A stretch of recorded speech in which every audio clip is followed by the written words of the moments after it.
Assalamualaikum warahmatullahi wabarakatuh. Alhamdulillah wassalatu wassalamu ala Rasulillah wa man tabi'ahu wa walah. Para pendengar, para pecinta Al-Quran, para pelajar KKQ yang dirahmati Allah sekalian. InsyaAllah pada video kali ini saya kongsikan contoh yang berikutnya, contoh yang ketiga bagi asas taranum bayati petikan ayat-ayat dari surah Al-Fatihah menggunakan tabakat atau nada suara yang lebih tinggi sedikit berbanding contoh kedua dan contoh yang pertama, yang mudah-mudahan dapat dimanfaatkan dan memudahkan proses pembelajaran tuan-tuan, para pendengar, para pecinta Al-Quran sekalian. Teliti baik-baik.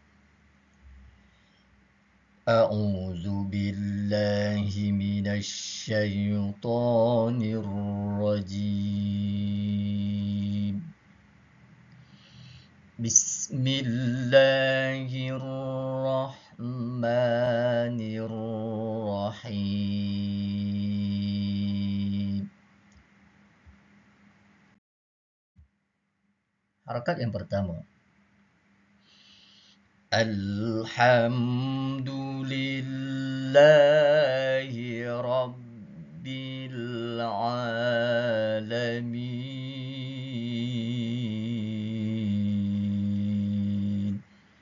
Saya ulang sekali lagi. Alhamdulillahi Rabbil Alamin.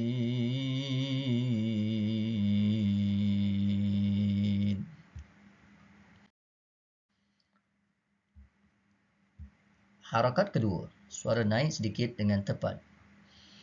Ar-Rahmanir-Rahim.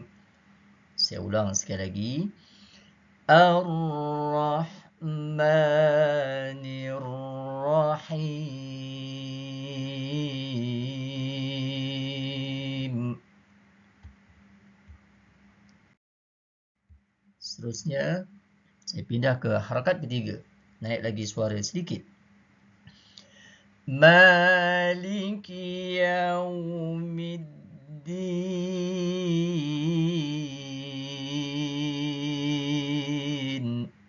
Saya ulang sekali lagi. Maliki yaumiddin.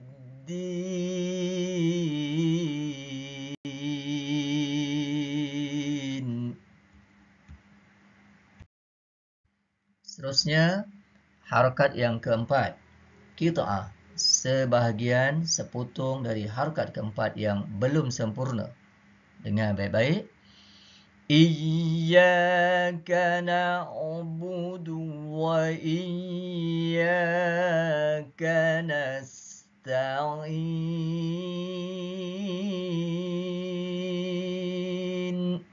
Saya ulang sekali lagi.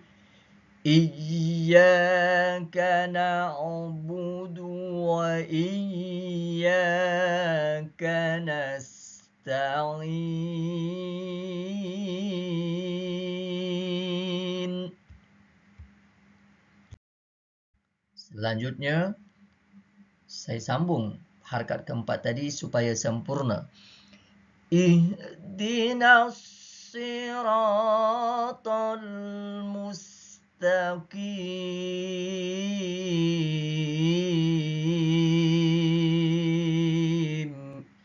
Saya ulang sekali lagi. Ihdinas siratal mustaqim.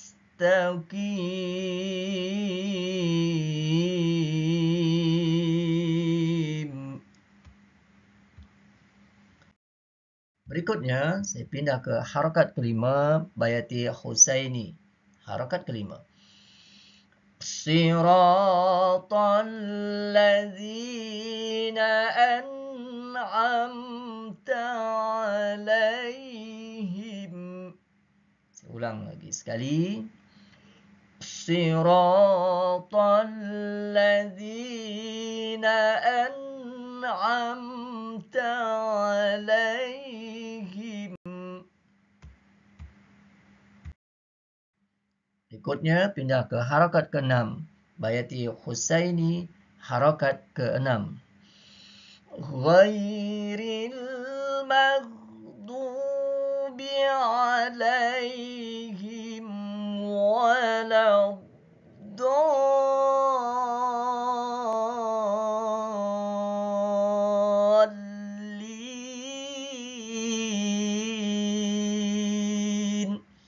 Saya ulang sekali lagi, teliti baik-baik. Ghairil maghdubi alaihim waladdallin.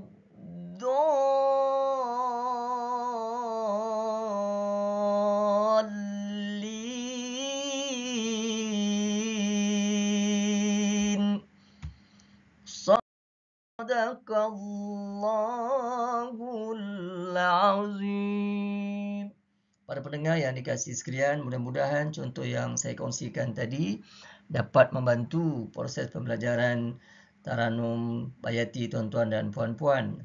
Saya tunjukkan secara asas dengan gerak perlahan dan mengurangkan bunga dan burdah suara supaya para pendengar, para pelajar dapat mudah mengikuti proses pembelajaran dengan lebih baik. InsyaAllah, moga-moga kita bertemu lagi dalam siri yang akan datang. Video yang berikutnya nanti adalah masih Taranum Bayati, petikan dari surah Al-Insan seperti yang terdapat dalam sukatan bagi kelas KKQ tingkatan 1. Setakat itu dahulu. Sekian. Assalamualaikum warahmatullahi wabarakatuh.